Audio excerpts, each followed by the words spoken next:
வணக்கம். மாலை முரசு செய்திகளை விரிவாக பார்ப்பதற்கு முன் தலைப்புச் செய்திகளை பார்க்கலாம்.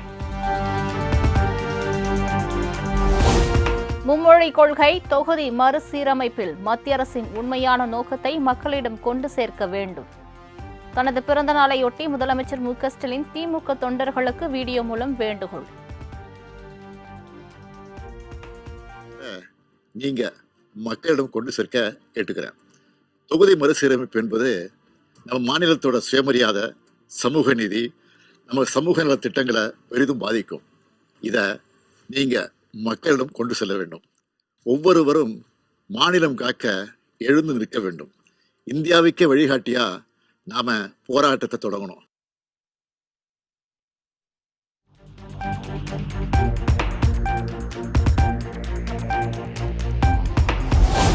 மக்கள் தொகை அடிப்படையில் தொகுதி மறுசீரமைப்பு செய்வதை ஒருபோதும் ஏற்றுக்கொள்ள மாட்டோம் என முதலமைச்சர் திட்டவட்டம். தமிழ்நாட்டுக்காக ஒன்றுபட்டு போராடுவோம், தமிழ்நாடு போராடும், தமிழ்நாடு வெல்லும் எனவும் சூளுரை. ஒரு உறுதி எடுத்துக்கணும். தமிழ்நாட்டின் நலனையும் எதிர்காலத்தையும் யாருக்காகவும் எதற்காகவும் விட்டுத்தர மாட்டோம். தமிழ்நாட்டுக்காக ஒன்றுபட்டு போராடுவோம், தமிழ்நாடு போராடும், தமிழ்நாடு வெல்லும். நன்றி, வணக்கம். வளசரவாக்கம் காவல் நிலையத்தில் இன்று மாலை சீமான் ஆஜராகிறார். காலை 11 மணிக்கு ஆஜராக போலீஸ் சம்மன் அனுப்பிய நிலையில் மாலை ஆஜராகிறார்.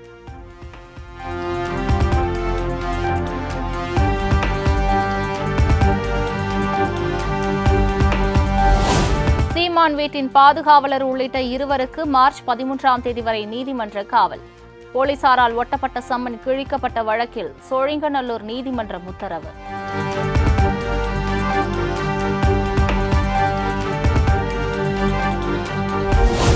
படித்து பார்ப்பதற்காகவே தங்கள் வீட்டின் முன்பு ஒட்டப்பட்ட சம்மனை கிழிக்க சொன்னேன். சம்மன் ஒட்டுவதற்கென தனி இடம் ஒதுக்கப்பட்டுள்ளதாகவும் சீமானின் மனைவி கயல்விழி பேட்டி.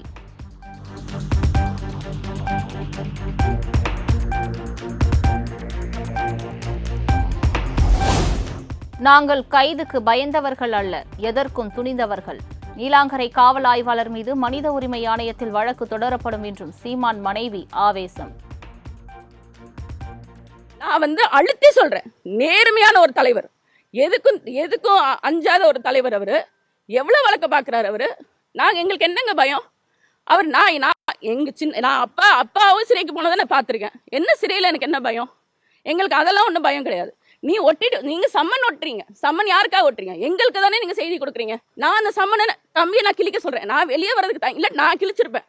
நான் பண்ண ஒரே தப்பு அவரை கிழிக்க சொன்னது.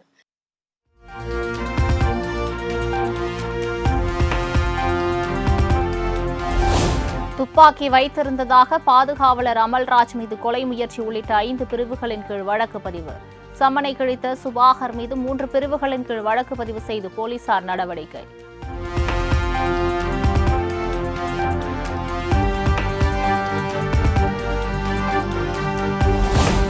சீமான் விவகாரத்தில் சட்டம் தனது கடமையை செய்யும். சட்டத்தை நிலைநாட்ட எந்த நடவடிக்கை எடுக்கவும் தமிழக அரசு தயங்காது என்றும் அமைச்சர் சேகர்பாபு திட்டவட்டம். ஆஜராக மாட்டேன் அப்படின்ற மாதிரி சீமா சொல்லியிருக்காரு. நீங்க என்ன வேணாலும் பண்ணிக்கோங்க அப்படின்ற மாதிரி. சட்டம் தன் கடமையை செய்யும். முதலமைச்சர் சொல்லிய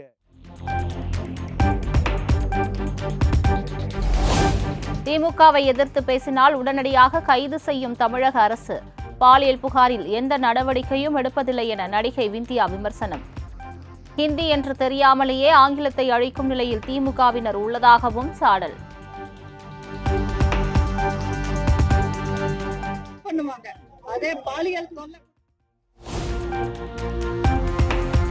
மத்திய கல்வித்துறை இணையமைச்சர் சென்னை வருவதற்கு திமுகவினர் கடும் எதிர்ப்பு. கிண்டி ஐஐடி அருகே கருப்பு கொடி காட்டி போராட்டம்.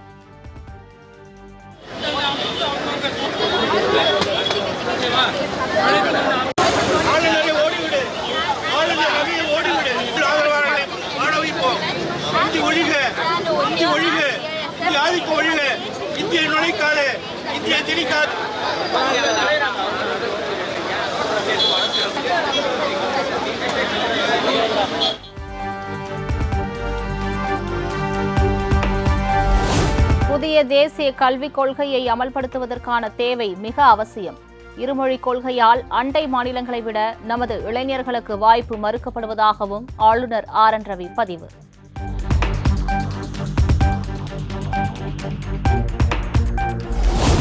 சென்னையில் ஆபரண தங்கத்தின் விலை கிராமுக்கு 50 ரூபாய் குறைந்து 1 கிராம் 7,960 ரூபாய்க்கு விற்பனை.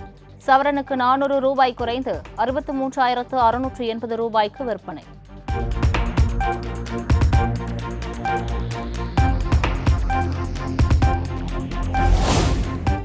வேலை வாங்கி தருவதாக கூறி மோசடி செய்ததாக தொடரப்பட்ட வழக்கு. அதிமுக முன்னாள் அமைச்சர் ராஜேந்திர பாலாஜியின் மேல்முறையீட்டு மனு மீது உச்சநீதிமன்றத்தில் இன்று விசாரணை.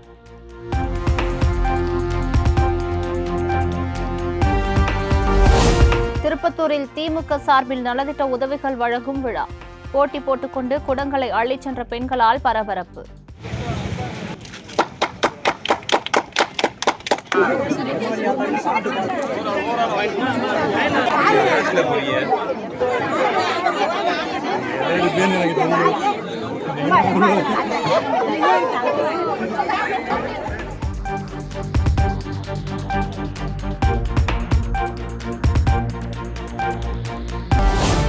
நெல்லை மாவட்ட எல்லையில் காற்றின் வேகத்தால் திடீரென அதிகரித்த காற்றாலை மின் உற்பத்தி.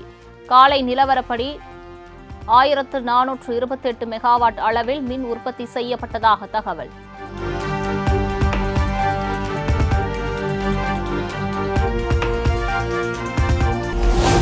பராமரிப்பு பணி காரணமாக பழனி முருகன் கோவில் ரோப்கார் சேவை இன்று நிறுத்தம்.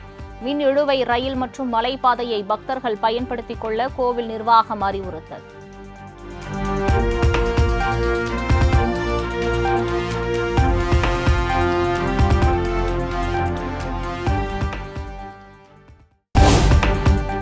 சேலத்தில் கருவில் இருக்கும் குழந்தையின் பாலினம் தெரிவித்த விவகாரம். அரசு மருத்துவர், செவிலியர்கள் உட்பட 9 பேரை சஸ்பெண்ட் செய்து சுகாதார அதிகாரிகள் நடவடிக்கை.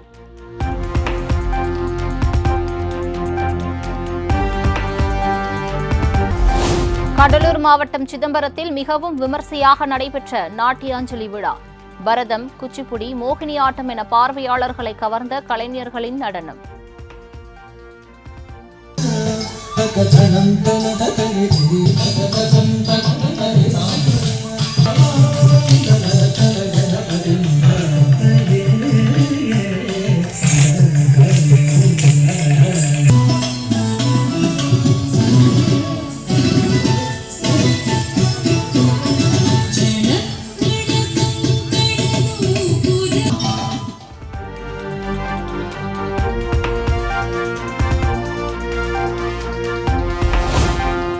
பிளாரன்ஸ் நைட்டிங்கேல் அம்மையாரின் மருத்துவ சேவையை போற்றும் வகையில் நாகையில் நடைபெற்ற விழா.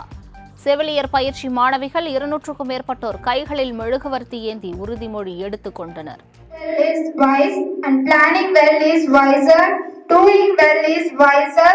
Our students selected the best profession in the world. I bless myself before God and in the presence of this assembly faithfully I will abstain from whatever is deleterious and mischievous and any harmful drug. I will do all.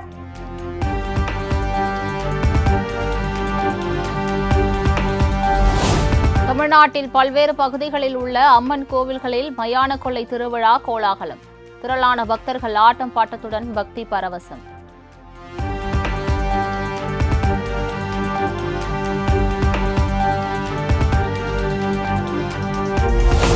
பொது இடங்களில் உரிய அனுமதியின்றி அரசியல் கட்சி கொடிக்கம்பங்களை வைக்க அனுமதிக்கக்கூடாது.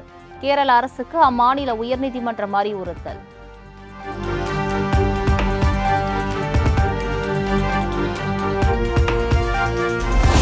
இமாச்சல பிரதேசம், ஜம்மு காஷ்மீர் மாநிலங்களில் கடும் பனிப்பொழிவு. சாலை, மரம், வீடு என திரும்பிய பக்கமெல்லாம் குன்றுகள் போன்று காட்சி அளிக்கும் பனிக்கட்டிகள்.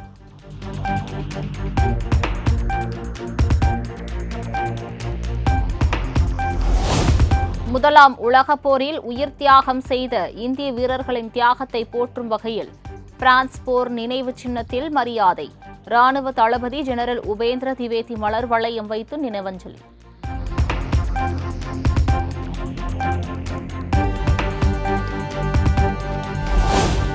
திறமையான இந்திய மாணவர்களை கோல்ட் கார்டு திட்டத்தின் கீழ் பணிக்கு எடுத்துக் கொள்ளலாம்.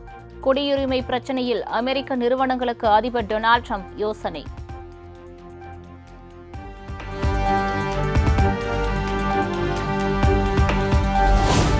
இந்திய பங்கு பரிவர்த்தனை அமைப்பான செபியின் 11வது தலைவராக துஹின் காந்தா பாண்டே நியமனம்.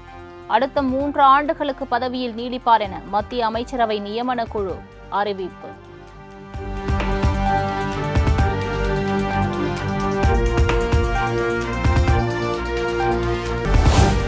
உக்ரைன் அதிபர் ஜெலன்ஸ்கி அமெரிக்க அதிபர் டிரம்புடன் இன்று சந்திப்பு. முக்கிய கனிம ஒப்பந்தத்தில் கையெழுத்திட உள்ளதாக தகவல்.